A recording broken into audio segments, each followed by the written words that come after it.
कीर्तन के लिए हमारे अजय पोदार प्रभु को हृदय से धन्यवाद। बहुत ही सुंदर विग्रह का दर्शन। प्रभु कहाँ के विग्रह हैं? कानपुर के प्रभु जी। अरे वो कानपुर के कितने सुंदर है। प्रभु ने राम लक्ष्मण सीता हनुमान गौर निताई कृष्ण राधा सबके दर्शन हमें एक ही जगह करवा दी। हरि बोल। और आज पुरुषोत्तम महीना भी शुरू हो रहा है। हरि बोल। बहुत बहुत धन्यवाद प्रभु आपको और सब भक्तों को धन्यवाद कीर्तन में भाग लेने के लिए। अभी हम लोग मंगलाचरण करते हैं। ओम अज्ञानतिमिरान्धस्य ज्ञानाञ्जनशलाकया चक्षुरुन्मीलितं येन तस्मै श्रीगुरुवे नमः। श्रीचैतन्यमनोभीष्टं स्थापितं येन भूतले स्वयं रूप कदा मह्यं ददाति स्वपदान्तिकम्। वन्देऽहं श्रीगुरु श्रीयुतपदकमलं श्रीगुरु वैष्णवांश्च श्रीरूपं साग्रजातं सहगना रघुनाथं वितं तं सजीवम् स्वादेतं सावभूतं परिजं सहितं कृष्ण चैतन्य देवं श्री राधा कृष्ण पादान सहगना ललिता श्री विशाखा वितांत च। नम ओम विष्णुपादाय कृष्ण पृष्ठाय भूतले श्रीमते भक्ति वेदांत स्वामिनि इति नामिने। नमस्ते सारस्वती देवे गौरवाणी प्रचारिणे निर्विशेष शून्यवादी पाश्चात्य देश तारिणे वांछा कल्पतरुभ्यश्च कृपा सिन्धुभ्येव च पतितानां पावनेभ्यो वैष्णवेभ्यो नमो नमः।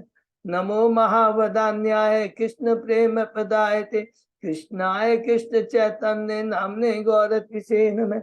हे कृष्ण करुणा सिंधु दीनबंधु जगतपते गोपेश गोपिका कांत राधा कांत नमस्तुते। तप्त कांचन गौरांगी राधे वृंदावनेश्वरी विश्वानुसुते देवी प्रणमामि हरिप्रिये। नीलांचल निवासाय नित्याय परमात्मने बलभद्र सुभद्रायां जगन्नाथाय ते नमः। जय श्री कृष्ण चैतन्य प्रभु नित्यानंद श्री अद्वैत गदाधर श्रीवासादि गौर भक्तवृंद मुखम करोति वाचालम पंगुलंगे गिम यत्पातमहं वंदे श्री गुरु मदीनतारिणं परमानंद माधवम श्री चैतन्य ईश्वरम। हरे कृष्ण कृष्ण कृष्ण हरे हरे हरे राम राम राम हरे हरे। श्री मंगलाचरण की जय। शिला प्रभुपाद की जय। हरे कृष्णा।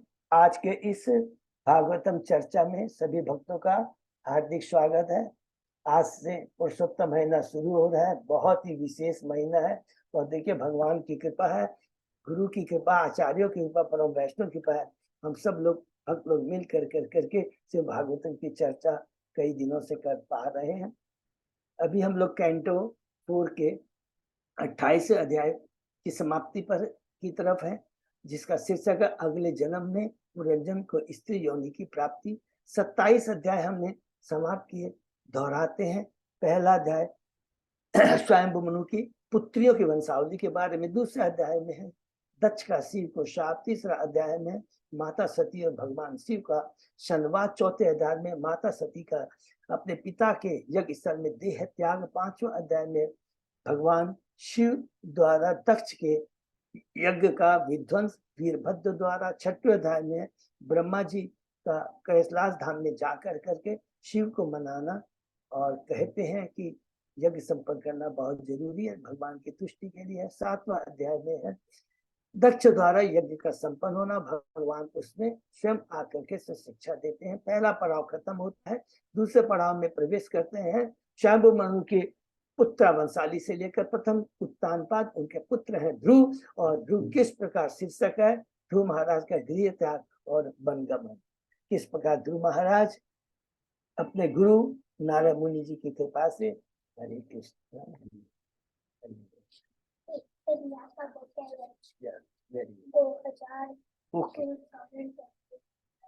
किस प्रकार अपने गुरु नारद मुनि जी की कृपा से भगवान को प्रसन्न करते हैं, भगवान की भक्ति करते हैं और भगवान से आशीर्वाद प्राप्त करते हैं। 90वें अध्याय में प्रवेश करते हैं ध्रुव महाराज का अपने राजमहल में वापस जाना, और वहां पर जा करके उसके बाद में सब प्रसन्न हो जाते हैं। और उत्तानपाद जब देखते हैं मेरा पुत्र राज सिंहासन पर बैठने के योग्य हो जाता है, राजमहल को छोड़ करके जंगल चले जाते हैं। 9वां अध्याय समाप्त होता है। 10वें अध्याय में प्रवेश करते हैं। शीर्षक है ध्रुव महाराज का यक्षों के संग युद्ध। ध्रुव महाराज राजपिता के जंगल चले जाने के बाद राज सिंहासन पर बैठते हैं, और जब उन्हें पता लगता है कि यक्षों ने उनके भाई उत्तम को मार दिया, वो अलकापुरी में जाकर यक्षों से युद्ध करते हैं। 11वें अध्याय में प्रवेश करते हैं। शांभु मनु का ध्रुव महाराज को सलाह देना। शांभु मनु जब देखते हैं ध्रुव क्रोध की अग्नि में आकर कर कर अंधुना यक्षों को मार रहे, तुरंत आते हैं, ये उचित नहीं है और तुम्हें अपनी क्रोध की अग्नि को दबाना है। उसका एकमात्र उपाय है भगवान के नाम गुणों का श्रवण कीर्तन, यही एकमात्र रामबाण गवा हरि बोल। 12वें अध्याय में प्रवेश करते हैं। शीर्षक है ध्रुव महाराज का बैकुंठ लोक को जाना। ध्रुव महाराज किस प्रकार गुरु भगवान के आशीर्वाद से प्राप्त कर करके राज सिंहासन और राज्य को चलाते हैं, और एक समय के बाद में सब कुछ छोड़ करके बद्रिकाश्रम जाते हैं, भगवान की भक्ति करके भगवान के धाम चले जाते हैं। दूसरा पड़ाव खत्म होता है। तीसरे पड़ाव में प्रवेश करते हैं। 13वें अध्याय से ध्रुव महाराज के वंशावलियों का वर्णन, जिसमें उनका पुत्र वत्सल राज सिंहासन पे बैठता है। उनके ध्रुव महाराज के बैकुंठ लोक चले जाने के बाद में, और वत्सल की वंशावली में आते हैं अंग महाराज, भगवान के परम भक्त। लेकिन दुर्भाग्यवश उनका पुत्र जो बैन है, क्योंकि उसकी माता सुनीता मृत्यु की पुत्री होती है, बड़ा ही नास्तिक अधर्मी पुत्र होता है, और उस दुख में अंग महाराज राजमहल छोड़ के चले जाते हैं। 14 अध्याय में हम लोग प्रवेश करते हैं राजा बैन की कथा, जिसमें हमने पाया कि जब राजा बैन को ऋषि राज सिंहासन पर बैठते हैं, सारे धार्मिक कार्यों को बंद कर देता है, क्रोधित हो जाते हैं और अपने हुंकार से उसे मार देते हैं, और अंत में उसके शव का जो जांगों का मंथन करते हैं, और एक निषेध जाति का निषाद पुरुष उत्पन्न होता है, जो सारे पाप में प्रवृत्त होता है। आज भी प्रभुपाद जी कहते हैं वो निषाद जाति है, सदैव पाप कर्मों में निवृत्त रहती है। हम लोग 15वें अध्याय में प्रवेश करते हैं। शीर्षक है पृथु महाराज का प्राकट्य और उनका राज सिंहासन होता है और ग्लोरिफिकेशन। किस प्रकार जब बैन के बाहों का मंथन किया जाता है ऋषि द्वारा, तो एक कपल उत्पन्न होता है पृथु महाराज और अर्थी, और किस प्रकार उनका अभिषेक होता है, ग्लोरिफिकेशन होता है। 16वें अध्याय में पहुंचते हैं बंदी जनों द्वारा पृथु महाराज की प्रशंसा, जिसमें हमने पढ़ा कि बंदी जन हम बद्ध जीवों को ज्ञान देने के लिए बताते हैं कि ग्लोरिफिकेशन केवल भगवान और भगवान के भक्तों का होना चाहिए। पृथु महाराज तो स्वयं भगवान के शक्तावेश उतार है और कहते हैं पृथु महाराज हम जो कर रहे हैं ये एकदम शास्त्रों के अनुसार, स्वयं ब्रह्मा जी ने इस बात की पुष्टि की है, शास्त्रों से इसकी पुष्टि होती है। आप पृथ्वी का दोहन करेंगे, पृथ्वी को समतल करेंगे, आप 100 अश्वमेघ यज्ञ करेंगे, चतुष कुमारों में सनत कुमार से ज्ञान प्राप्त करेंगे और प्रजा को 3 तापों से मुक्त करेंगे। 17वें अध्याय में प्रवेश करते हैं। पृथु महाराज का पृथ्वी पर क्रोधित होना, किस प्रकार पृथु महाराज हम बच्चों को शिक्षा देने के लिए पृथ्वी के माध्यम से बताते हैं कि एकमात्र भगवान ही हमारी सब कुछ रक्षा करते हैं, पालन करते हैं, सारी चीजें हमें प्रदान करते हैं। हे पृथ्वी, तुम कहती हो कि मैं अपनी कृपा से आपके नागरिकों को अन्न फूल दूंगी, ये तुम्हारा भ्रम है, ये तुम्हारी अज्ञानता है। मैं अपनी योग शक्ति से नागरिकों का पालन करूंगा। 18वें अध्याय में प्रवेश करते हैं। पृथु महाराज का पृथ्वी का दोहन शीर्षक है, जिसमें पृथु महाराज पृथ्वी का दोहन करते हैं, पृथ्वी को समतल करते हैं, नगर ग्रामों की सुंदर व्यवस्था करते हैं। 19वें अध्याय में प्रवेश करते हैं। पृथु महाराज के 100 अश्वमेघ यज्ञ, उसमें हमने देखा कि किस प्रकार इंद्र ईर्ष्यावश पृथु महाराज के यज्ञ में बाधा देता है। पृथु महाराज क्रोधित होते हैं और उस समय जब वो इंद्र की बलि देने जा रहा होते, उनके ऋषि अपने मंत्रों की शक्ति से तुरंत ब्रह्मा जी आकर के दोनों को संदेश देते हैं कि ये उचित नहीं है, आपके जो कार्य अधर्म को बढ़ावा देते हैं। 20वें अध्याय में प्रवेश करते हैं। पृथु महाराज के यज्ञ स्थल में भगवान विष्णु का प्राकट्य, और भगवान विष्णु बहुत सुंदर बात कहते हैं कि जो भी भगवान का परम भक्त होता है, हे पृथु महाराज तुम्हारे जैसे तो कभी माया के 3 गुणों से प्रभावित नहीं होता है। पृथु महाराज क्षमा मांगते हैं और भगवान कहते हैं तुम वरदान मांगो, और वरदान में पृथु महाराज एक कहते हैं कि मुझे शुद्ध भक्तों का संग चाहिए सुत, मुझे 10 लाख काम दीजिए, जिसे सुत भक्तों के संग में रह करके उनके मुखारबिंद से आपके नाम को दिलाऊं का श्रवण कीर्तन कर सकूं। आप तो पिता है, तो पुत्र को क्या चाहिए आप जानते हैं। हरि बोल। 21वें अध्याय में प्रवेश करते हैं। शीर्षक है पृथु महाराज का अपने नागरिकों को उपदेश। उस उपदेश में एक ही चीज कहते हैं कि हमें भगवान की भक्ति करनी चाहिए। ये जो वर्णाश्रम धर्म का जो नियम पालन है, ये इसका उद्देश्य केवल भौतिक जगत में जाके भोगना नहीं है। भगवान सबको अपनी अपनी योग्यता के अनुसार, गुणों के अनुसार सबको अपने भगवान की सेवा में लगाना है। ब्राह्मण, क्षत्रिय, वैश्य, शूद्र, ब्रह्मचर्य, गृहस्थ, वानप्रस्थ और संन्यास, सबका एक ही कर्तव्य है कि भगवान की भक्ति में लगाना। तुरंत चतुष्कुमार वहां पहुंच जाते हैं। हम 22वें अध्याय में प्रवेश करते हैं। चतुष्कुमारों से पृथु महाराज की भेंट, जिसमें हमने पढ़ा कि किस प्रकार पृथु महाराज चतुष्कुमार जो भी सत्यावेश अवतार है, उनका किस प्रकार सम्मान करते हैं, आदर करते हैं, आवभगत करते हैं और प्रश्न करते हैं।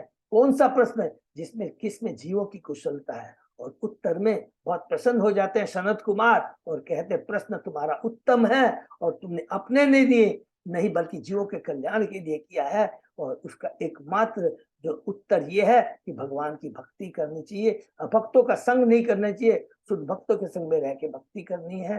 वैष्णव अपराध नहीं होना चाहिए। तुरंत वहां से आकाश मार्ग से चले जाते हैं। 23वें अध्याय में प्रवेश करते हैं।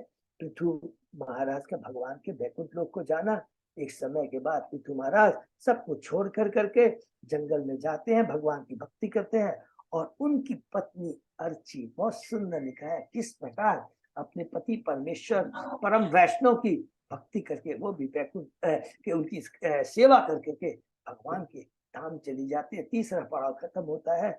चौथे पड़ाव में जब भी हम हैं और वो शुरू होता है 24वें अध्याय से। शीर्षक है भगवान शिव द्वारा की गई स्तुति का गान, जिसमें हमने पढ़ा विजिताश्च जो पृथु महाराज के 5 पुत्रों में से सबसे बड़ा है, उसकी जो पत्नी नवश्वती से 6 संतानें उत्पन्न होती है, जिसमें सबसे बड़ा पुत्र प्राचीन वरी है। और प्राचीन वरी की पत्नी सत्यद्रुति से 10 पुत्र उत्पन्न होते हैं, प्रचेता कहलाते हैं। और किस प्रकार अपने पुत्रों को प्राचीन वरी जंगल में भगवान की भक्ति करने के लिए भेज देता है, और शिव भगवान आते हैं और किस प्रकार उन पर कृपा करते हैं, उन्हें बताते हैं किस प्रकार कि हे वासुदेव हमारी चेतना को शुद्ध करे, हे शंकरसन हमारी मिथ्या अहंकार को नष्ट करे, हे प्रद्युम्न हमारी सद्बुद्धि बनाए, और हे अनिरुद्ध मन इंद्रियों को हम भगवान की सेवा में लगा सके,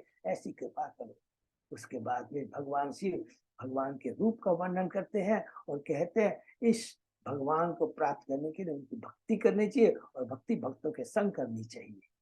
बहुत सुंदर कहते हैं। चले जाते हैं और प्रचेता भगवान शिव गुरु के आदेश के अनुसार समुद्र में जाके 10,000 वर्षों तक तपस्या करते हैं, और जो रुद्र गीत उन्होंने सीखा था उसका गीत करते गुणगान करते हैं। हरि बोल। 25वें अध्याय में प्रवेश करते हैं। राजा पुरंजन के गुणों का वर्णन। इसमें हमने पाया कि जब प्राचीन वरी उसके पुत्र चले जाते हैं तपस्या करने के लिए, दुर्भाग्यवश वो कर्म कांड में लग जाता है। भगवान तुरंत नारद मुनि को भेजते हैं और उसमें नारद जी उपदेश देते हैं प्राचीन वरी को एक एलिगोरिकल स्टोरी के माध्यम से, जिसको हम कहते हैं पुरंजन की कथा। कहते हैं कि हे प्राचीन वरी, तुम ये जो कर्म कांड कर रहे हो इसका उद्देश्य तो जानना चाहिए। और कहते हैं कि मैं तुम्हें पुरंजन की कथा सुनाता हूँ। जीव पुरंजन जीव जो कि एक नगरी जिसकी असंख्य इच्छाएं होती हैं और घूमता रहता अपनी इच्छाओं को पूर्ति करने के लिए, एक नगर में पहुंचता है। लिखा है भारतवर्ष पहुंचता है, ऊपर नगरी में पहुंचता है। 9 द्वार हैं और बुद्धि के प्रति आकृष्ट होता है, और बुद्धि उसे कहती है इस 9 द्वार वाली नगरी में तुम रहो और मैं तुम्हारी सारी इच्छाएं पूर्ति करूंगी। 26वें अध्याय में प्रवेश करते हैं। राजा पुरंजन का आख्यात के लिए जाना और रानी का क्रुद्ध होना। जीव की इच्छाएं असंख्य है, अपनी असंख्य अनलिमिटेड इच्छा को पूर्ति करने के लिए अपनी पतिव्रता पुरंजनी बुद्धि को छोड़ करके वो जंगल जाता है, और फिर से वो अपने असंख्य पशुओं को बद्ध करता है, थक जाता है, पुनः वापस आता है, और अपनी भगवान के प्रति आसक्त न होकर पुनः अपनी पत्नी के प्रति आसक्त हो जाता है और भोग विलास में लिप्त हो जाता है। 27वां अध्याय बहुत ही इंपॉर्टेंट अध्याय है। शीर्षक है राजा पुरंजन की नगरी पर चंड वेग का धावा और काल कन्या का चरित्र। पुरंजन और पुरंजनी भोग विलास में व्यस्त हो जाते हैं। उन्हें पता ही नहीं लगता कि किस प्रकार काल उनकी आयु को हर रहा है। चंडवेग नामक काल और उसके सिपाही 360 दिन 360 रात्रि गंधर्व और गंधर्वी किस पर उसके समय को खा रहे हैं से पता नहीं लगता। समय बीतता जाता है, बुढ़ापा आ जाता है, काल कन्या तो बताया गया, और उसके बाद में भय, यवन राज, और धीरे धीरे वो मृत्यु के निकट पहुंच जाता है। प्रज्वार, ये पूरा बहुत सुंदर वर्णन 27 अध्याय में। 28वें अध्याय में प्रवेश करते हैं। शीर्षक है अगले जन्म पुनर्जन्म की स्त्री योनि की प्राप्ति। सारे बुढ़ापा आ जाता है, पुरंजन की नगरी रूपी शरीर पर रोग, काल कन्या, चंडवेग, प्रज्वार सारे अटैक करते हैं। देखिए कितना बड़ी बात लिखा है। सारे पुत्र पुत्री उसके विरुद्ध हो जाती है, पत्नी का स्नेह कम हो जाता है। कहते हैं मनुष्य रूपा जीव, मनुष्य जीवन आत्म साक्षात्कार के लिए है। मनुष्य जीवन आत्म साक्षात्कार के लिए है। मनुष्य जीवन भगवान की भक्ति करने के लिए है। मृत्यु पर किस तरह विजय प्राप्त किया जाए वो उसके लिए जानने के लिए है। जन्म मृत्यु के लेकिन पत्नी उसका विरोध करती है, स्नेह कम हो जाता है, फिर भी पत्नी के प्रति आसक्त बना रहता है। मेरे चले जाने के बाद मेरी पत्नी परिवार का पाठ हो। चूंकि मृत्यु समय उसकी चेतना पत्नी की तरफ थी, पत्नी के प्रति आसक्त थी, और अगले जन्म में उसको पुरंजन को स्त्री योनि में मिलता है। जन्म विदर्भ देश के राजा की सुंदर कन्या के रूप में होता है। चूंकि उसने पुण्य कर्म किए थे और उसका ब्याह मलय ध्वज से होता है, भगवान का परम भक्त होता है, और उनके एक पुत्री 7 पुत्र होते हैं। इसके करने के बाद में एक समय आने पर मलय ध्वज अपनी पत्नी को लेकर करके कुलांचल में चला जाता है, भगवान की भक्ति करता है। और यहाँ पर बहुत सुंदर बात लिखा है कि किस प्रकार पुरंजनी, चूंकि देखिए उसकी भक्ति कभी विनष्ट नहीं होती है। विदर्भिनी अपने पति को परमेश्वर के रूप में मानती थी, उसके सारे इंद्र सुख त्याग दिए और अपने परम ज्ञानी परम भक्त पति के सिद्धांतों का पालन करके उनकी सेवा करने लगी। बहुत सुंदर बात कहता है।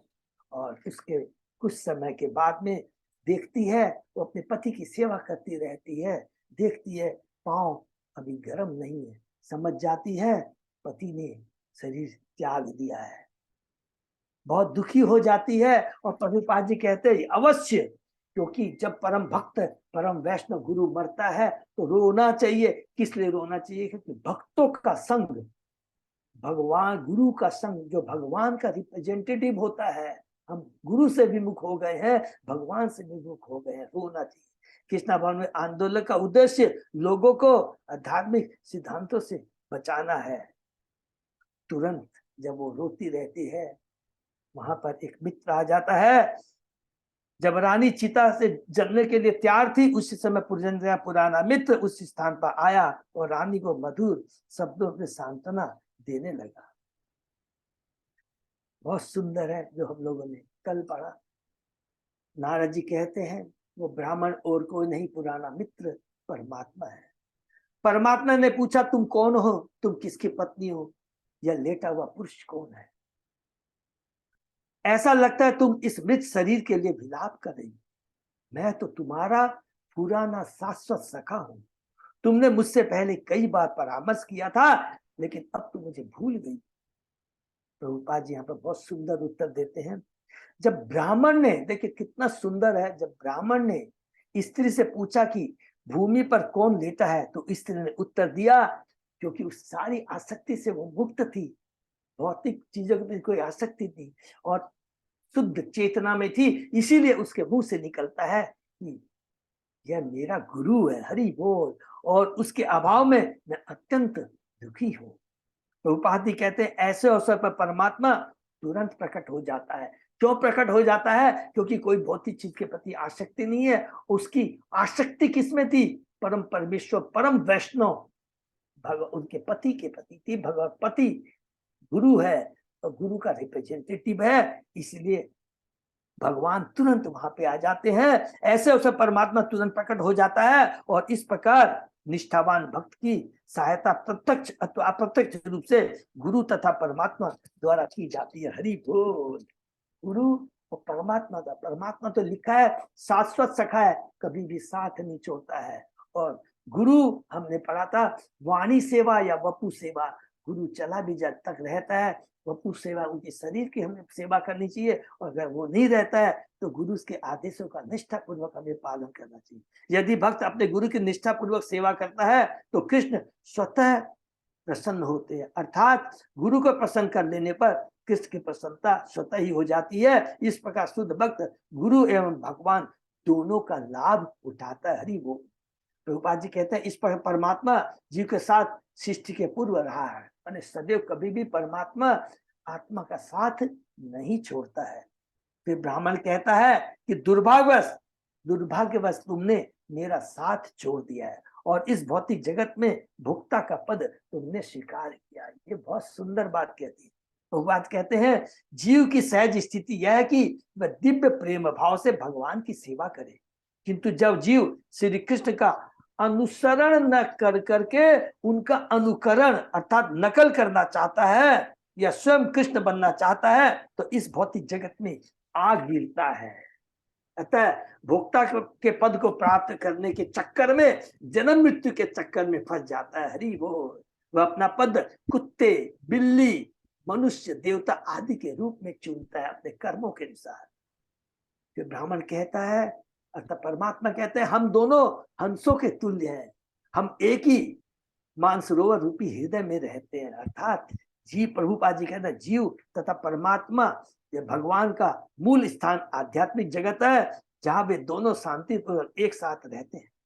किंतु जब जीव अकेले आनंद उठाना चाहता है तो भौतिक जगत में आ गिरता है। इस स्थिति में भी, बहुत सुंदर प्रभुपाद जी कहते हैं, इस स्थिति में भी परमात्मा रूप में भगवान उसके साथ सुहृदय रूप में सदैव रहते हैं।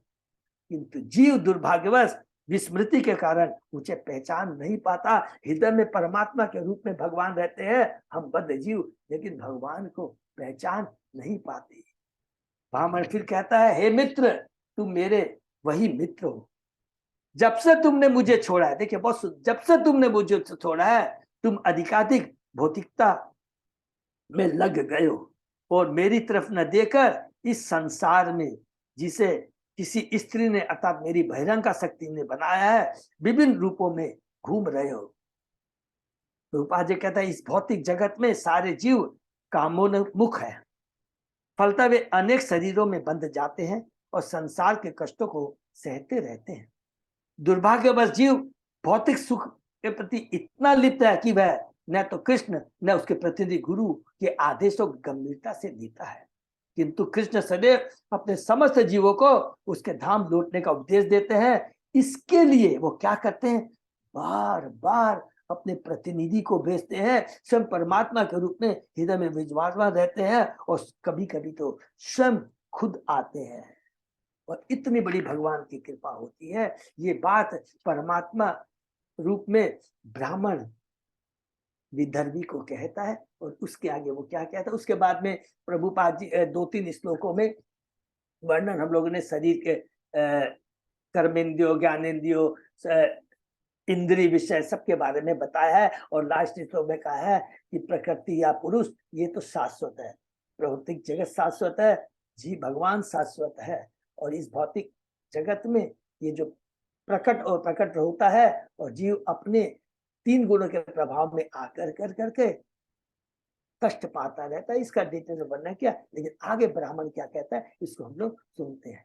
ओम नमो भगवते वासुदेवाय, ओम नमो भगवते वासुदेवाय, ओम नमो भगवते वासुदेवाय। नारायण नमस्कृत्य नरं चैव नरोत्तमं देवी सरस्वती व्यासं ततो जयम् उदीरये। नष्टप्रायेषु भद्रेषु नित्यं भागवत सेवया भगवती उत्तम श्लोके भक्ति भवति भारती। कृष्णाय वासुदेवाय देवकी नंदनाय च नंद गोप कुमाराय गोविंदाय नमो नमः। आराधयो भगवान ब्रजेश तनय ततधाम वृंदावनम रमया काचित उपासना व्रजवधूवर्गेण्य कल्पिता। श्रीमद्भागवतम प्रमाणम अमलम प्रेमापुमर्तो महान श्री चैतन्य महाप्रभो मतमिदं तथाधरो न पर। हरे कृष्ण कृष्ण कृष्ण हरे हरे हरे राम राम राम हरे हरे। कैंटो 4 चैप्टर 28 शीर्षक है अगले जन्म में पुनर्जन्म स्त्री योनि की प्राप्ति। श्लोक नंबर 59। ठीक है जय पदा प्रभु। ओके। तस्मिन् त्वम रामया स्पृष्टे रममाणो अश्रुत स्मृति तत्संगात ईदृशम प्राप्तो दशाम पापी यसीम प्रभु। हे मित्र, जब तुम भौतिक इच्छा रूपी स्त्री के साथ ऐसे शरीर में प्रवेश करते हो तो तुम इंद्रिय सुख में अत्यधिक लिप्त हो जाते हो। इसलिए तुमने अपना आध्यात्मिक जीवन भूल गया है। अपने भौतिक विचारों के कारण तुम्हें नाना कष्ट उठाने पड़ रहे हैं। ये परमात्मा, अब चूंकि परमात्मा आत्मा से मुलाकात हो रही है, जीव अपनी गलती का एहसास करता है, कृष्ण भक्त हो गया है, चेतना शुद्ध हो गई है और वह परमात्मा को बड़े ध्यान से सुन रहा है और परमात्मा उसे बता रहे हैं। जब मनुष्य भौतिकता में फंस जाता है तो उसमें आध्यात्मिक जीवन के विषय में सुनने की शक्ति नहीं रह जाती है। इतनी इसको अंडरलाइन सुक्ति, क्योंकि माया इतनी प्रबल होती है, हमारा कोई इंटरेस्ट ही नहीं रहता है। जब कलुषित चेतना रहती है, जब हम रजोगुण तमोगुण के प्रभाव में रहते हैं, ये एकदम पक्की बात है। और हम लोगों ने ये रियलाइजेशन किया होगा जब तक भक्ति में नहीं आए थे, या क्या ये खाली हमेशा खाली भगवान की बातें करता है, ये बातें करते रहता है। हमारा जीवन का उद्देश्य तो उस समय समझते थे केवल धन यश कमाना, ये करना। तो आध्यात्मिक शक्ति नहीं रह जाती है। आध्यात्मिक जीवन को भूलने के कारण ही वह भौतिक जगत में अधिकाधिक फंसता जाता है। यह पाप कर्मों का फल है। पाप कर्मों के कारण भौतिक अवयव से विभिन्न प्रकार के शरीर विकसित होते हैं, जो अभी हमने पढ़ा 84 लाख योनियों में। कुत्ता, बिल्ली, इवन कहते हैं देवता, लिखा था प्रभुपाद जी ने, इवन देवता का शरीर को कहते हैं। उसमें चक्कर में ये बुद्धिमानी नहीं है। राजा पुरंदर ने अपने पाप कर्मों के कारण ही वैदर्भी नाम स्त्री का शरीर धारण किया था। भगवद गीता स्पष्ट कहती है कि ऐसा शरीर शूद्र का होता है, स्त्र वैश्य तथा शूद्र। किंतु यदि कोई भगवान की शरण ग्रहण करता है तो वह शूद्र होकर भी परम सिद्धि प्राप्त कर सकता है। मनुष्य निम्न कुल में तभी जन्म लेता है जब उसकी आध्यात्मिक बुद्धि घट जाती है। देखिए, इसको हम लोग प्लीज और थोड़ा सा अच्छे से समझेंगे। भागवतम ये कहती है, जब शरीर के हिसाब से प्रभुपाद जी कहते हैं, जब विभाजन होता है, स्त्री, शुद्ध, वैश्य, ब्राह्मण, क्षत्रिय, ये भौतिक लेवल का डिवीजन है। लेकिन भक्ति कोई भी कर सकता है। उपदेशामृत में बहुत स्ट्रांगली हम लोगों ने पढ़ा है। इसलिए कोई कहे कि मैं ब्राह्मण हूं, क्षत्रिय है, ये मूर्खता है। हमें क्या बनना? वैष्णव बनना है। और वैष्णव बनने के लिए ऐसा नहीं कि शूद्र भगवान की भक्ति नहीं कर सकता है, नहीं, शूद्र कर सकता है। हरिदास ठाकुर को देखिए, ये सब याद रखेंगे। और सनातन गोस्वामी और रूप गोस्वामी भी कहते हैं, क्योंकि हम लोगों ने जीवन भर मलक्षों की सेवा की है, हम भी शूद्र के बराबर है, बिल्कुल, क्योंकि उनका संग वैसा था। लेकिन भगवान की भक्ति किसी को नहीं रोकती है, ये चीज याद रखेंगे। इसलिए हमें कभी भी सोचना नहीं है, ये हमको सोचना है कि ये वैष्णव है कि नहीं, किसी भी कास्ट का हो, हमें वैष्णव का संग करना चाहिए। स्वयं चेतन महाप्रभु ने, देखिए हरिदास ठाकुर का कितना सुंदर चेतन चेतन हम लोग पढ़ेंगे, कितनी सुंदर अंत लीला में कितना सुंदर लीला है। स्वयं भगवान ने उसका जो भी बोल लेंगे अंतिम जो संस्कार खुद के चेतन महाप्रभु ने किया था। हरि हो। न त्वं विदर्भ दूहिता नायं विरह सुहृत्तव न पतिस्त्वं पुरंजन्या रुद्धो न मुखे यया। वास्तव में न तो तुम विदर्भ की पुत्री हो, बहुत सुंदर है, और न यह पुरुष मलय ध्वज तुम्हारा हितैषी पति है, न ही तुम पुरंजनी के वास्तविक पति थे। तुम तो इस नवद्वार वाले शरीर में केवल बंदी थे। प्लीज इसको अंडरलाइन कर लेंगे, कितना ये पूरा तत्व ज्ञान है। देखिए हमारी क्या, हम जब भौतिक जगत इस टेम्पररी शरीर में जब बंध जाते हैं, तब हम क्या बोलते हैं, जैसे ही हम इस नौ द्वारे वाले शरीर में नगरी में प्रवेश करते हैं, बंदी बन जाते हैं, तो क्या होता है कि हमारी चेतना कलुषित हो जाती है, अर्थात तीन गुण हमें आकर के पकड़ लेते हैं, और उस समय हमारी विस्मृति हो जाती है, कृष्ण के प्रति विस्मृति होकर करके हमारी आसक्ति हो जाती है कि ये मेरा पति है, ये मेरी पत्नी है, ये मेरा पुत्र है। इसलिए कहते हैं कि न तो तुम पुत्री हो, अर्थात तुम कौन हो, ममे वांसे जीवलोके जीव भूत सनातन, तू मेरी शाश्वत अंश है, पहला चीज। और न यह पुत्र तुम्हारा हितैषी पति है, वास्तविक हितैषी सुदेशी तो मैं हूं, कृष्ण हूं, ये याद रखना। न ही तुम पुंज के वास्तविक पति थे, न वो तुम्हारा पति था, तुम तो इस नौदा वाले से में बंदी थे। अब तुम्हारी चेतना शुद्ध हो चुकी है, तो भौतिक जगत में भी हम रहते हुए मुक्त हो सकते हैं, ये याद रखें।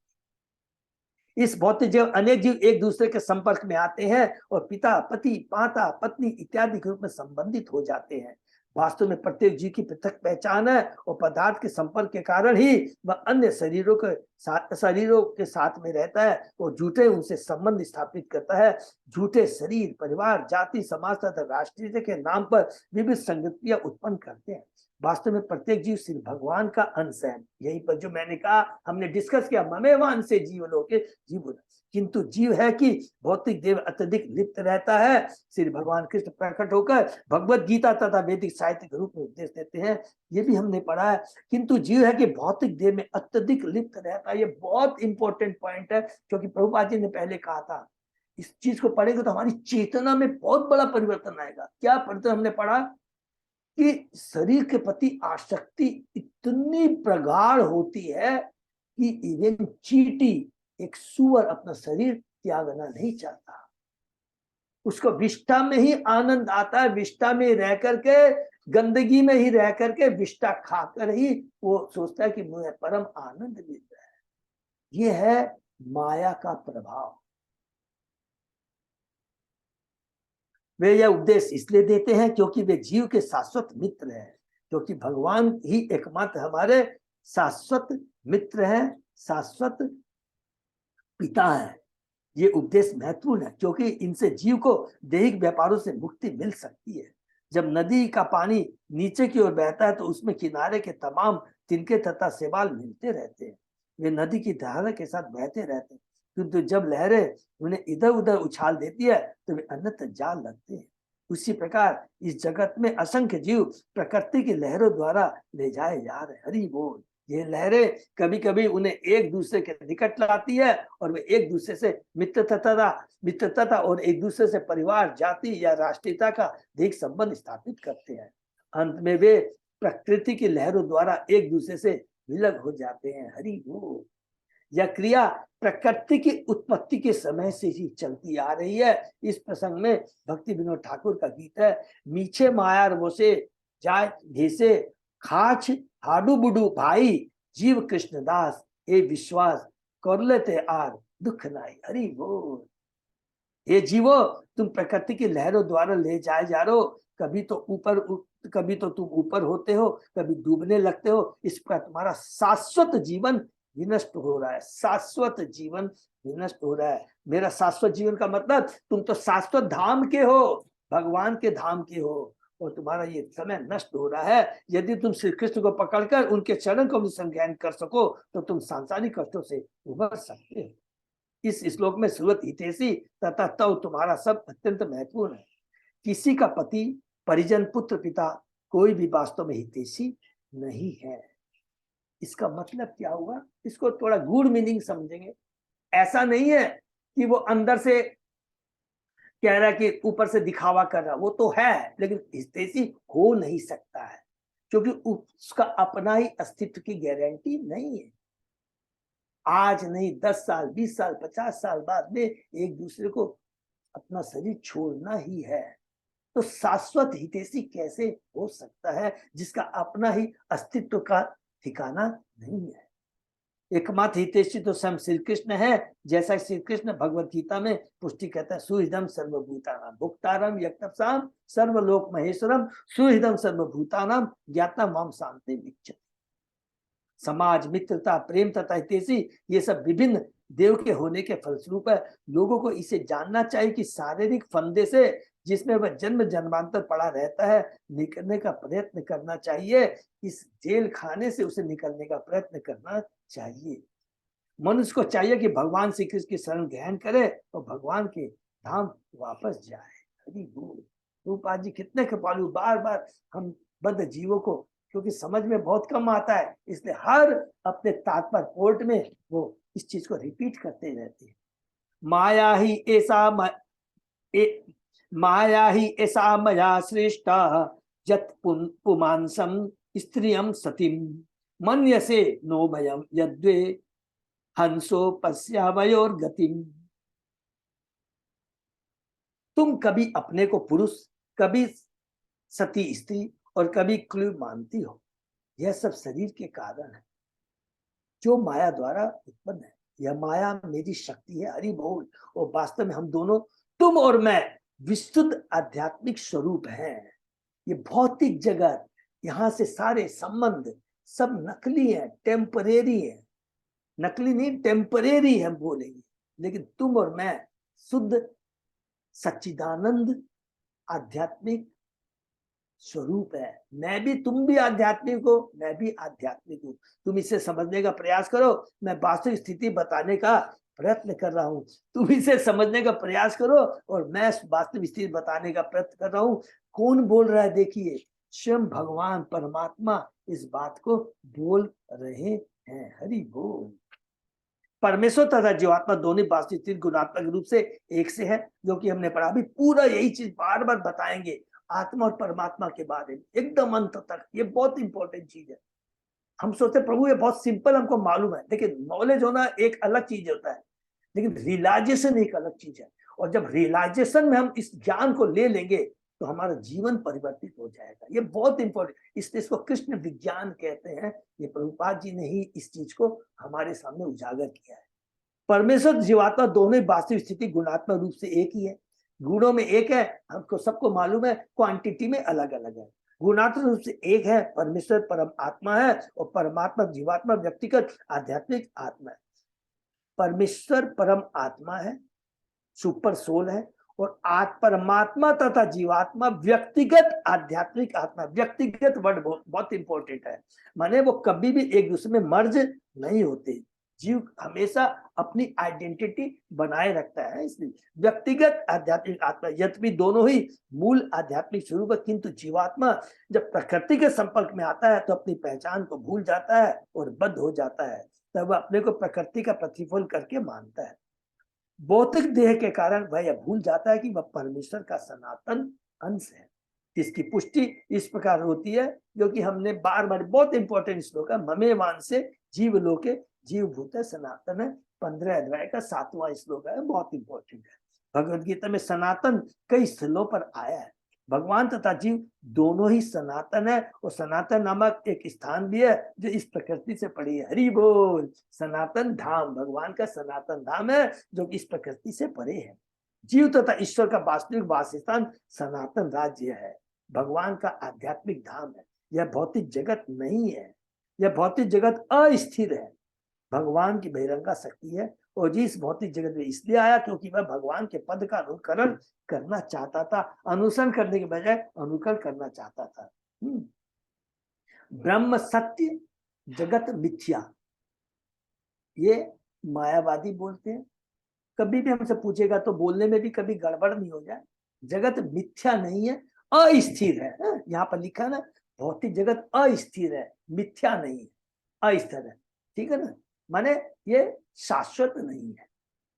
वह इस भौतिक जगत में यथाशक्ति इंद्रिय भोग करने का प्रयत्न करता है। इस संसार में बद्ध जीव के सारे कार्य विभिन्न प्रकार के शरीरों में संपन्न होते हैं, किंतु जब जीव को विकसित चेतना प्राप्त हो तो उसे अपनी स्थिति को सुधारने और वैकुंठ का सदस्य बनने का प्रयत्न करना चाहिए।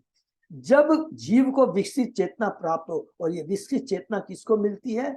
मनुष्य योनि में ही मिलती है। इसलिए कहते हैं मनुष्य योनि बहुत दुर्लभ है। एक चीज का हमको बहुत इंपॉर्टेंट ध्यान रखना है। तो अपने जीवन को सुधारने का प्रयत्न करना चाहिए, अपनी स्थिति को सुधारने और वैकुंठ का सदस्य बनने का प्रयत्न करना चाहिए, अर्थात पुनः अपने धाम को जाने का प्रयत्न करना चाहिए। जिस विधि से वह भगवान से के धाम वापस जा सकता है वह भक्ति योग है, जिसे कभी कभी सनातन धर्म कहते हैं। वास्तविक धर्म क्या है, सनातन धर्म क्या है? एक ही चीज का करना है। क्या बोलेंगे? भगवान के आदेश का पालन करना, पहला चीज तो यह है। और भगवान का आदेश क्या है कि हे बद्धजीव, तुम इस टेम्पोरेरी घर को छोड़कर, भाड़े के घर को छोड़ करके अपने परमानेंट घर में शाश्वत धाम में आ जाओ, क्योंकि तू ही मेरा शाश्वत अंश है और मैं ही तेरा शाश्वत पिता हूं, मैं ही तेरा शाश्वत वेल विशर हूं। भौतिक देह के अनुसार किसी क्षणिक धर्म को न स्वीकार करके मनुष्य को सनातन धर्म या भक्ति योग स्वीकार करना चाहिए, जिससे वह भौतिक देह के बंधन से छुटकारा पा सके और भगवान के द्वार वापस जा सके। जब तक मानव समाज झूठी भौतिक पहचान के आधार पर कार्य करता रहेगा, तब तक सारा विज्ञान तथा दर्शन का तथाकथित विकास व्यर्थ है। तब तक सारा विज्ञान तथा दर्शन का तथाकथित विश्वास, जिसको हम कहते हैं सो कॉल्ड डेवलपमेंट, एक्चुअली ये भौतिक जो डेवलपमेंट है ये एक्चुअल डेवलपमेंट नहीं है, बल्कि जितना हमारा भौतिक विकास हो रहा है, भौतिक सुविधाएं बढ़ रही है, उतना ही ज्यादा से ज्यादा हम जन्म मृत्यु के चक्कर में और बनते जा रहे हैं। ये प्रलोभन है, माया का प्रलोभन। इसीलिए कहा विकास व्यर्थ है, इस तरह का विकास व्यर्थ है। क्यों व्यर्थ है? क्योंकि जो विकास, जो कार्य हमें इस जन्म मृत्यु के व्याधि से मुक्त नहीं कर सकता, सारे कार्य, सारा डेवलपमेंट, सारी एक्टिविटी, सब कुछ क्या है? व्यर्थ है, पापपूर्ण है, अशुभ है, कुछ भी कह दी। उसने मानव समाज उनसे मानव समाज गुमराह होता है। अंधा यथा अंधे रूप पनीय माना, इस संसार में अंधा अंधे का मार्गदर्शन कर रहा है। हरि बोल। क्योंकि अंधा अंधे का दर्शन कर रहा है, सबको क्लियर समझ में आ जाएगा। जितने भी विज्ञानी हैं, जितने भी दार्शनिक है, वैज्ञानिक, मैंने ये प्रोग्रेस किया है, जीव के लिए मैंने ये किया, मनुष्य के लिए ये किया है, वो खुद मूर्ख है, उसको अपने जीवन का लक्ष्य मालूम नहीं है। हमको वो झूठा प्रलोभन दे रहा है और हम भी उसी के चक्कर में पड़ रहे हैं, उसको फॉलो कर रहे हैं। जीवन का लक्ष्य वास्तविक है उसको भूल जाते हैं। और उसके लिए क्या दरकार है? शुद्ध भगवान के भक्तों का संग, भक्ति योग। अहम वामन चान्य त्वम त्वमेवाहम विच्छत चच्वभो ननो पश्यन्ति कवय छिद्रम जातुमनाक अपि। ये मित्र, मैं परमात्मा और तुम आत्मा होकर भी गुण में अभिन्न है। पूरा एक एक चीज बार बार यहाँ पर देखिए, बार बार बता रहे हैं। आत्मा परमात्मा, समझो आत्मा सच्चिदानंद है, परमात्मा का शाश्वत अंश है, शाश्वत अंश है। मैं तेरा शाश्वत पिता हूं, मैं तेरा सातवां वेल विशर हूं। बार बार इसी चीज को रिपीट करेंगे अंत तक, क्योंकि हम दोनों आध्यात्मिक हैं। वास्तव में हे मित्र, तुम मुझसे अपनी स्वाभाविक स्थिति में भी गुणात्मक रूप से भिन्न नहीं हो। तुम इस विषय पर तनिक विचार करो। जो वास्तव में महान विद्वान है और जिन्हें ज्ञान है, वे तुम में तथा मुझ में कोई गुणात्मक अंतर नहीं पाते। तो यहाँ पर बोलते हैं, इस श्लोक में बता रहे हैं कि हे जीव, तुम भी सनातन हो, मैं भी सनातन हूँ, नंबर 1। नंबर 2 क्या बोलते हैं? तुम भी सच्चिदानंद हो, मैं भी सच्चिदानंद, नंबर 2। नंबर 3 कि तुम भी आध्यात्मिक हो, मैं भी आध्यात्मिक। चौथा, तुम मेरे शाश्वत अंश हो। तुम्हारे में जो गुण है मेरे में भी वो गुण है। तो ये आत्मा परमात्मा में गुणात्मक दृष्टि से कोई भी भेद नहीं, अंतर नहीं है। खाली भेद क्या है? क्वांटिटी के हिसाब से, क्वांटिटी के हिसाब से, नंबर 1। नंबर 2, बद्ध जीव माया के द्वारा प्रभावित हो जाता है, लेकिन भगवान माया के द्वारा प्रभावित नहीं होते। ठीक है ना, ये सबको याद है, बस कलम रिपीट करते हैं, लेकिन इसको जीवन में उतारना बहुत जरूरी है। ये भगवान तथा जीव दोनों ही गुणात्मक रूप से एक हैं, इन दोनों में कोई तथ्यात्मक अंतर नहीं है। मायावादी चिंतक बार बार माया से इसलिए पराजित होते रहते हैं क्योंकि वे सोचते हैं कि परमात्मा तथा आत्मा में कोई अंतर नहीं है। इसीलिए प्रभुपाद जी चेतन महाप्रभु कहते हैं, कभी भी हमें मायावादियों का बात करने की तो बात बहुत दूर की बात है, दर्शन तक नहीं करना चाहिए। वो सोचने में यह भी भूल करते हैं कि प्रत्येक वस्तु परमात्मा है, किंतु जो कवय अर्थात कवय माने विद्वान है, वे तथ्यों से परिचित होते हैं, वे ऐसी भूल नहीं करते। वे जानते हैं कि ईश्वर तथा आत्मा गुण में एक है, किंतु जीवात्मा माया के चंगुल में पड़ता है, जबकि परमात्मा माया का अधिक्षर है, कंट्रोलर है, माया का मालिक है। कौन? परमात्मा। भौतिक जगत का बहिरंगा शक्ति की, भगवान की बहिरंगा शक्ति से ये भौतिक जगत बनता है। माया तो परमेश्वर की सृष्टि, हरि बोल। अतः परमेश्वर माया का अधिक्षर है, कंट्रोलर है, मालिक है। यद्यपि जीवात्मा गुण में परमेश्वर के तुल्य है, किंतु वह माया के वश में है। मायावादी चिंतक अधिक्षर तथा अधीन में भेद नहीं कर पाते। इसको अंडरलाइन कर लेंगे प्लीज, अंतिम लाइन। मायावादी चिंतक अधिक्षर तथा अधीन में भेद नहीं कर पाते कि कौन कंट्रोलर है और किसके कंट्रोल में है। हम जीव हैं, हम दास हैं, भगवान के कंट्रोल में है, और Krishna is the controller of everything. He is the only controller, enjoyer, he is the creator, he is the enjoyer. सब कुछ कृष्ण है और हम उनके दास हैं, अधीन है उनके। ये हमें जानना चाहिए। हम कभी भी भगवान के समान नहीं हो सकते। मायावादी कहते हैं दोनों समान है, बहुत इंपॉर्टेंट चीज है। यथा पुरुष आत्मान एकम आदर चक्षुषो द्विधा आभूतम अवेक्षेत ततो एवांतरम आवयो। जिस प्रकार मनुष्य अपने शरीर के प्रतिबिंब को दर्पण में अपने से अभिन्न देखता है, जबकि दूसरे लोग वास्तव में दो शरीर देखते हैं, उसी प्रकार इस भौतिक जगत जिसमें जीव प्रभावित होकर वह भी प्रभावित नहीं होता, ईश्वर तथा जीव में अंतर होता है। जीव शाश्वत है, याद रखेंगे। आत्मा भौतिक जगत में भी आता है। जो सुख दुख को हम लोग भोगते हैं, आत्मा नहीं। आत्मा कभी प्रभावित नहीं होता है, ये शरीर प्रभावित होता है। आत्मा कभी भोगता नहीं है, शरीर भोगता है। ये हमेशा याद रखेंगे, बहुत इंपॉर्टेंट चीज है। इसीलिए गीता में हमने कहा है ना, दूसरे अध्याय में, कि आत्मा के बारे में जो बताया गया है, न जला सकते हैं, न सुखा सकते हैं, कुछ भी उसका प्रभाव, ये तो केवल शरीर भोगता है सब कुछ। मायावादी चिंतक परमेश्वर तथा जीव के बीच कोई अंतर नहीं देख पाते। वो कहते हैं दोनों एक है, क्योंकि वे पदार्थ के प्रतिबिंब से प्रभावित रहते हैं। जब सूर्य घड़े के जल में प्रतिबिंब होता है तो सूर्य को पता रहता है कि उसमें तथा जल में प्रतिबिंब सूर्य में कोई अंतर नहीं है, किंतु जो अज्ञानी है वह प्रत्येक घड़े में सूर्य के छोटे छोटे प्रतिबिंब पाते हैं। जहां तक दीप्ति रोशनी का प्रश्न है, वह तो मूल सूर्य तथा प्रतिबिंब दोनों में ही रहती है, हरि बोल। किंतु प्रतिबिंब छोटे होते हैं, जबकि सूर्य अत्यंत विशाल है। वास्तविक जो सूर्य होता है उसमें शक्ति होती है, लेकिन प्रतिबिंब में कोई ताप कुछ नहीं होता है। रोशनी जरूर दिखाई देगी, उसमें कोई ताप नहीं होता है। वैष्णव चिंतक इस निष्कर्ष पर पहुंचते हैं कि जीव भगवान के लघु प्रतिरूप है। हम लोग लघु आत्मा है, भगवान विभु आत्मा। हम अणु आत्मा है, भगवान विभु आत्मा है। परमेश्वर पूर्ण शक्तिमान तथा ईश्वरमान है। पिछले लोक में भगवान कहते हैं, मेरे मित्र तुम और हम अभिन्न हैं गुणात्मक दृष्टि से। यह अभिन्नता गुणात्मक है, गुणात्मक दृष्टि से हम भिन्न हैं। क्योंकि परमात्मा के लिए यह आवश्यक नहीं जान पड़ा कि वे याद दिलाते हैं कि वे मात्रात्मक रूप में एक नहीं है, क्वांटिटी में एक नहीं है। ये हम लोगों ने बार बार पढ़ा है, ये प्रभुपाद जी बार बार हमें बताते हैं। इसका मतलब क्या होता है, बार बार क्यों रिपीट कर रहे हैं? सबको क्लियर हो गया होगा कि हमें समझना है कि हम दास हैं। एक पिता का जो पुत्र होता है, पुत्र अपने पिता की क्या बराबरी करेगा? क्या उसका अंश है। पिता के गुण बच्चे में भी आते हैं, पुत्र में पुत्री में आते हैं, लेकिन वो अपने पिता की बराबरी नहीं कर सकता। अगर वो उसके साथ ही रहता है, पिता के हाथ पकड़े रहता है, तो कोई भी शक्ति उसे भयभीत नहीं कर सकती, उसे बहका नहीं सकती। जैसे ही हम पिता का हाथ छोड़ते हैं, मेले में गुम हो जाते हैं, और माया रूपी लोग, अलग अलग तरह के लोग आकर करके हमें कष्ट देते हैं। इसलिए हमेशा हमें पिता का हाथ पकड़े रहना चाहिए।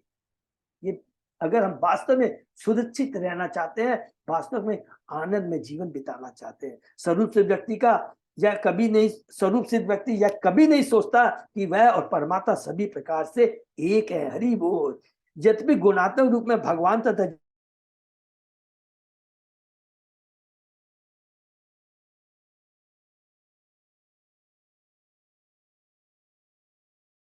अलिप्त रहते हैं, माने लिप्त नहीं होते, वो कभी भी प्रभावित नहीं होते।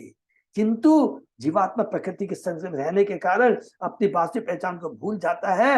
अतः जब वह अपने को बद्ध अवस्था में पाता है तो अपनी पहचान शरीर रूप से करता है। हरि बोल। शरीर रूप से वो अपनी पहचान करता है, मैं शरीर हूं, मैं आत्मा नहीं हूं। किंतु सिर्फ भगवान के लिए शरीर आत्मा में कोई अंतर नहीं होता, क्योंकि भगवान का शरीर आध्यात्मिक होता है, हमारा शरीर भौतिक होता है, 5 तत्वों से बना होता है। पूरा आत्मा परमात्मा में अंतर बता रहे हैं। भौतिक सब चीज इतना सुंदर ढंग से बार बार प्रभुपाद जी, जबकि हम जानते हैं, लेकिन रिपीट करना बहुत जरूरी है। बार बार हमें एक ही चीज को रिपीट किसने करना है? क्योंकि जब तक वो रियलाइजेशन नहीं, खाली ज्ञान से कुछ नहीं होगा। वे पूर्णतः आत्मा है, उनके भौतिक शरीर नहीं होता। यद्यपि जीवात्मा परमात्मा दोनों ही शरीर के भीतर रहते हैं।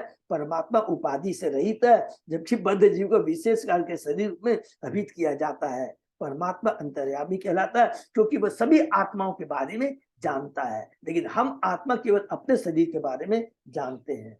परमात्मा अंतर्यामी कहलाता है और वह सर्वव्यापी है, सब जगह व्याप्त है। भगवद गीता में इसकी पुष्टि है, चित्तज्ञम चापि माम विधि सर्व चित्तेषु भारत। हे भारत, तुम्हें यह पता होना चाहिए कि मैं समस्त शरीरों का ज्ञाता भी हूँ। Is the knower of all आत्मास, ऑल सोल्स। परमात्मा प्रत्येक शरीर में उपस्थित है, जबकि जीवात्मा विशेष प्रकार के शरीर में बद्ध रहता है। जीव यह नहीं समझ पाता कि दूसरे शरीर में क्या हो रहा है। हरि बोल। किंतु परमात्मा को पता है कि समस्त शरीरों में क्या हो रहा है। दूसरे शब्दों में, परमात्मा सदैव अपने पूर्ण आध्यात्मिक पद में स्थित रहते हैं, जबकि जीवात्मा अपने आप को भूलने वाला है। भौतिक शरीर में बंध जाने के कारण जीव भूल जाता है, स्मृति भूल जाता है, पिछले जन्म में वो किस शरीर में था, क्या था, भूल जाता है। लेकिन चूंकि भगवान का भौतिक शरीर नहीं होता है, इसलिए गीता में कहते हैं, हे अर्जुन, तू वर्तमान भविष्य किस और भूत काल भविष्य को नहीं जानता, लेकिन मैं सब कुछ जानता हूँ, क्योंकि मेरा जन्म नहीं होता, मेरा भौतिक जन्म नहीं होता है, तुम्हारा भौतिक जन्म होता है, और इसलिए तुम पिछले जन्म की बातें को भूल जाते हो। नहीं, प्रत्येक आत्मा सर्वत्र उपस्थित रहता है। सामान्यतः जीवात्मा बद्ध अवस्था में परमात्मा से अपने संबंध को नहीं समझ सकता, किंतु कभी कभी समस्त बद्ध स्थिति से मुक्त होने पर उसे परमात्मा तथा अपने में जो वास्तविक होता है वह दिखता है, जो अभी दिखाई देगा। जब हम लोग कलुषिता से मुक्त हो जाते हैं, चेतना हमारी कलुषित न होकर शुद्ध हो जाती है, तब वो अंतर को हम समझ सकते हैं, वह दिखता है। जब परमात्मा आत्मा से कहता है मैं और तुम एक ही है, तो बद्ध जीव को गुणात्मक रूप से उसकी आध्यात्मिक पहचान कराने के लिए ऐसा होता है। हरि बोल। श्रीमद् भागवत में कहा गया, हम लोगों ने पढ़ा है, कैंटो 3 में 28वें अध्याय में, सबको याद आ गया होगा प्लीज। कपिल भगवान जो देवहूति माता को बताते हैं, यथो उल्मुकात विस्फुलिंगात घुमात वपि अपि आत्मएव अभिमतात् यथाग्नि पृथक उत मुकुलात्। अग्नि के भिन्न भिन्न रूप होते हैं, लपेट, चिंगारी तथा घूम। यद्यपि वे सभी गुण में एक है, किंतु तो भी इन सब में अंतर है। जीव तो बद्ध हो जाता है, किंतु भगवान कभी भी बद्ध न होने के कारण भिन्न है। वेदों का कथन आत्मा तथा पृथक दृष्टा भगवान ब्रह्म संगीता है। आत्मा जीवात्मा भी है और भगवान भी, जो सभी वस्तुओं का दृष्टा है। यद्यपि दोनों आत्मा है, किंतु उनमें अंतर रहता है। स्मृति में भी कहा गया है, यज्ञाग्रे क्षुद्रा विस्फुलिंग व्युच्चरन्ति। जिस प्रकार अग्नि से चिंगारियां निकलती रहती है, उसी प्रकार विशाल आध्यात्मिक लपट में शुद्र जीवात्माएं उपस्थित रहती हैं। भगवद गीता में 90 अध्याय के 14 भगवान कहते हैं, मतस्थानी सर्वभूतानि न चाहम तेषु अवस्थित है। सभी जीव मुझ में है, किंतु मैं उनमें नहीं हूं। यद्यपि सारे जीव उन्हीं पर आस्थित है, जिस प्रकार विशाल लपट में छोटी छोटी चिंगारियां रहती, किंतु दोनों पृथक पृथक स्थित है। कितना सुंदर ढंग से पूरा डिटेल में बता दिया। अग्नि से चिंगारी निकलती है, तो चिंगारी और अग्नि अलग अलग है, लेकिन साथ ही साथ इसको क्या बोलेंगे, अचिंत भेदा भेद, अचिंत भेदा भेद। एक पुराण, अच्छा, किंतु दोनों पृथक इस प्रकार विष्णु पुराण में कहा गया है, एक देश स्थित स्याग्रे ज्योत्सना विस्तारिणी यथा परस्य ब्रह्मण शक्ति सिक्ति तथे दम अखिलम जगत। अग्नि एक स्थान पर रहती है, किंतु वह गर्मी तथा प्रकाश का वितरण करती रहती है। उसी प्रकार श्री भगवान अपनी शक्तियों को विभिन्न प्रकारों से वितरित करते रहते हैं। जीवात्मा इन शक्तियों में से एक है, तथस्टा शक्ति। इस प्रकार से शक्ति तथा शक्तिमान गुणात्मक दृष्टि से एक है, किंतु वे पृथक पृथक स्थित है। शाश्वत अंश है दोनों, जीव शाश्वत अंश है। इसी पर ब्रह्म संहिता में जिस सच्चिदानंद रूप की पुष्टि ईश्वर परम कृष्ण सच्चिदानंद विग्रह या जीवात्मा से उसकी बद्ध तथा मुक्त अवस्थाओं से भिन्न है। केवल नास्तिक ही जीवात्मा तथा भगवान को भी सभी प्रकार से एक समझते हैं। इसलिए चेतन महाप्रभु कहते हैं मायावाद, देखिए इसलिए चेतन महाप्रभु क्या कहते हैं, मायावादी भाष्य सुनिले है सर्वनाश। इसको अंडरलाइन कर लेंगे। यदि कोई मायावादी चिंतकों के उपदेशों का पालन करे और यह विश्वास करके भगवान तथा जीव एक है, तो उसकी बुद्धि सदा के लिए भ्रष्ट समझो। उसका हमें जब भी कभी भी उसका संग नहीं करना चाहिए, नहीं करना चाहिए। ठीक है, हरे कृष्णा। यहीं पर प्रभु विराम देते हैं, समय हो गया है।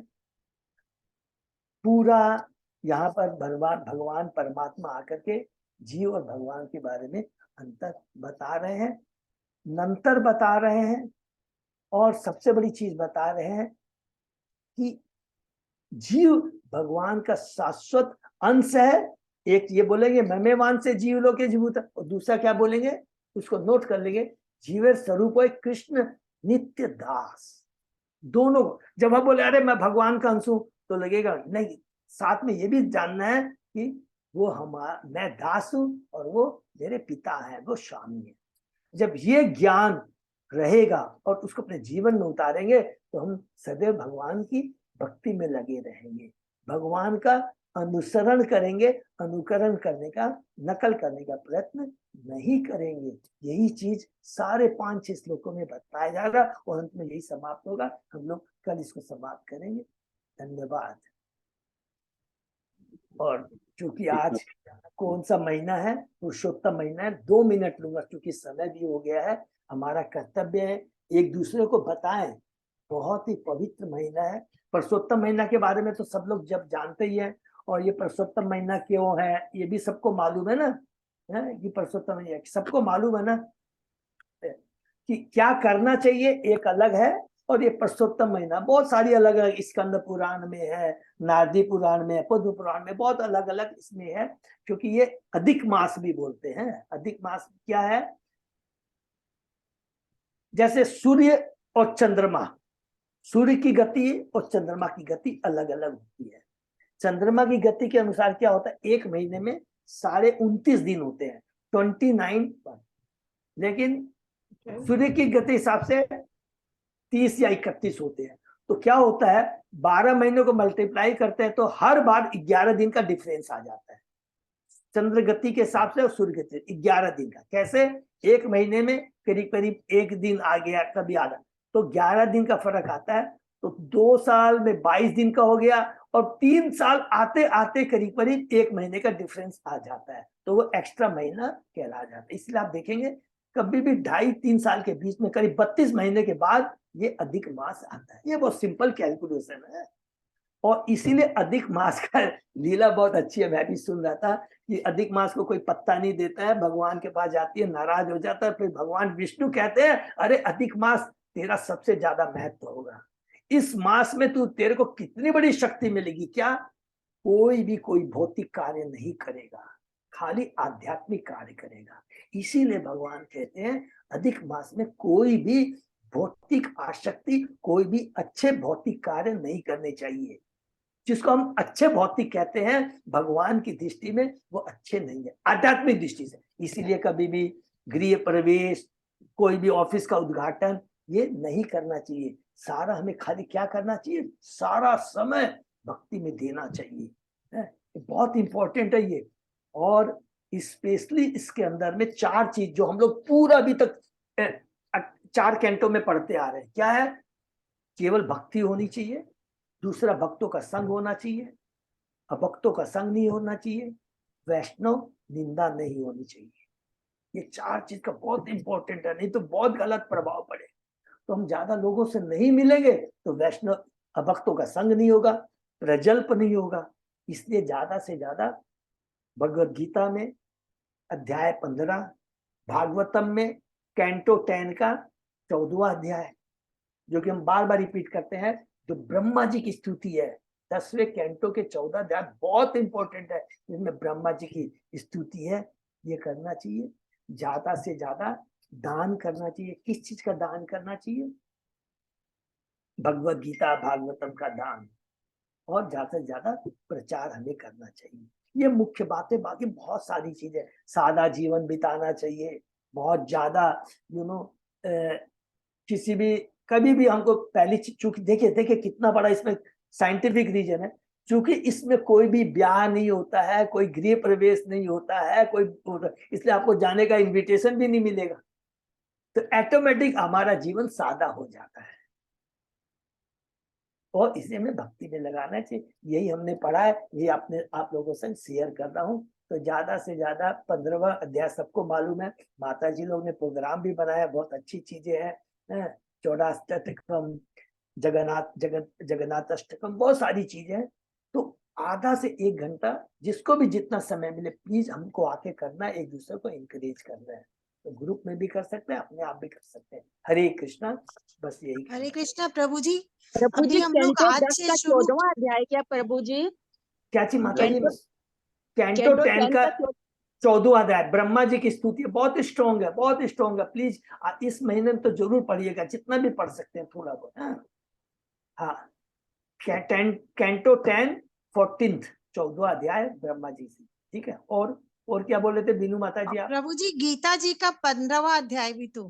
हाँ वही तो, पुरुषोत्तम, यस, 2 बोला, गीता में 15वां अध्याय, भागवतम में कैंटो 10 का 14वां अध्याय, ठीक है ना? हरे कृष्णा प्रभु जी।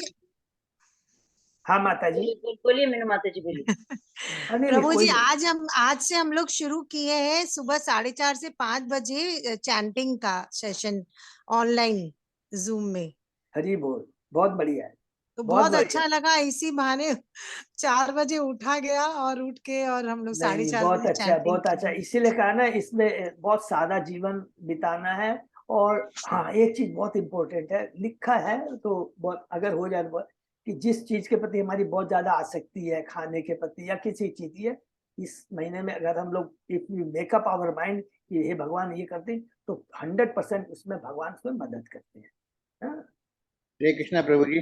हाँ प्रभु, आपने बताया मेरे को कि इसमें जीव आत्मा है, परमात्मा विभू आत्मा है। हाँ, जीव अणु आत्मा है और परमात्मा विभू है, विशाल। अणु। विभू माने विशाल, विभू माने बड़ी, बड़ी विशाल। अणु आत्मा, ठीक है। जीव अणु आत्मा है, जीव अणु आत्मा। हाँ, हरे कृष्णा। हरे कृष्णा हरि। हाँ, तो हम लोग यही पर कुछ पूछना है तो हम लोग हरे कृष्णा प्रभु जी। संगीता राधा देवी दासी में। हाँ, हम बोल रहे थे 1 बजे से हम लोग पुरुषोत्तम महीने का 1 घंटे का वो कर रहे हैं सेशन, जिसमें गीता पाठ भी होगा, चौराष्टकम भी होगा, जगन्नाथ अष्टकम भी होगा, जो जो करना चाहिए वो सब चीज होगा। हरि बोल। तो किसी को भी ज्वाइन करना हो तो कर सकते हैं, लिंक भेज देंगे, अजय प्रभु भेजेंगे लिंक। हरि बोल, हरि बोल। ये तो बहुत अच्छा, मैं भी ट्राई करूंगा। हाँ, ये तो बहुत बड़ी कृपा है। हरि बोल अजय, बहुत बहुत धन्यवाद। हरि बोल। तो ये वाला एक लिंक कर लेंगे, ये पूरा है उसी लिंक में, फिर पूरा एक महीना चलेगा। जूम का लिंक रहेगा, एक ही लिंक रहेगा, तो कंटिन्यू बोल। डेली 1 बजे से रहेगा, तो जो भी ज्वाइन कर सकते हैं जी। हरी बोल, थैंक यू सो मच। तो प्रभु कहाँ पे देंगे इसको, जगन्नाथ इसमें या किस में दे रहे हैं? जय एक अपना जगन्नाथ कॉमन ग्रुप बनाया है, उसमें भी दे देता हूँ, बाद में कोर कमेटी में डाल देते हैं, तो सब अपने लीडर भी अपने अपने ग्रुप में डाल सकते हैं उससे। थैंक यू सो मच प्रभु, हरी बोल, बहुत बहुत धन्यवाद। तो यही प्रभु जी इधर भी दे दे क्या लिंक, जो करना चाहे ज्वाइन। ये कर सकते हैं माता जी। हाँ दे सकते हैं माता जी। इसमें प्रभु जी नित्य भागवत सेवा इसमें देंगे तो प्रभु जी सबके पास चला जाएगा। जिसमें अपने ये भागवत क्लास कर रहे हैं उसमें अच्छा देने से भी नित्य हो जाएगा। भागवत सेवा इसमें भी देने से चला इसमें जाएगा। देने से सबके पास आ जाएगा। सबके पास चला है, ठीक है। और बाकी सब लोग लीडर को दे देंगे, तो जैसे ज्यादा से ज्यादा लोगों को जोड़ने का प्रयत्न करेंगे, ठीक है ना। थैंक यू सो मच, बहुत बहुत धन्यवाद। सब एक दूसरे के लिए कृपा करेंगे, भगवान से याचना करेंगे कि ये महीने में हम ज्यादा से ज्यादा भक्ति कर सके, और ये जो भक्ति कर रहे हैं पूरा साल भर कंटिन्यू चले, ऐसा नहीं कि बात में कम हो जाए। हाँ, हरे कृष्णा। हरे कृष्ण। हरे कृष्णा प्रभु जी, धन्यवाद। विराम देते हरे हैं। कृष्णा प्रभु जी। धन्यवाद। धन्यवाद। हरि बोल।